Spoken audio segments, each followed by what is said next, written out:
Jenova was an extraterrestrial life form who had been captured by humans and subjected to cruel experimentation. They had injected her with foreign cells that mutated her body, turning her into a freakish creature with multiple limbs and glowing eyes. Jenova had always been a bit different from her fellow aliens, but now she was truly a monster. And yet, despite her physical appearance, she had a sharp mind and a thirst for power. It wasn't long before Jenova realized that politics was the perfect arena for someone like her. She was smart, manipulative, and ruthless, and she knew how to play the game better than anyone else.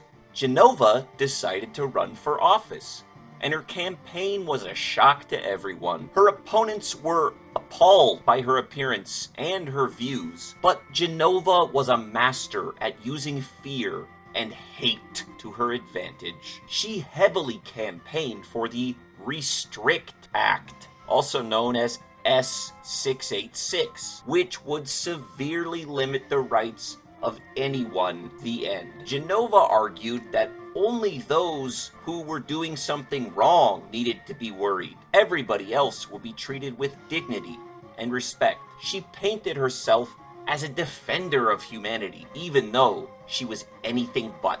Jenova's campaign was successful, and the Restrict Act was passed, but it was only the beginning. Jenova continued to push for more and more restrictions on anyone who wasn't like her. She used her power to create a world where the only people who mattered were those that were on her side. In the end, Jenova's hatred and evil caught up with her. The very people she claimed to be protecting turned against her, realizing too late the true nature of the creature they had put in power. As Jenova was dragged away, screaming and cursing, the people finally realized the cost of their fear and prejudice. Their freedoms had been diminished, their rights taken away, all because they had allowed themselves to be manipulated by a soulless, inhuman monster. Yay!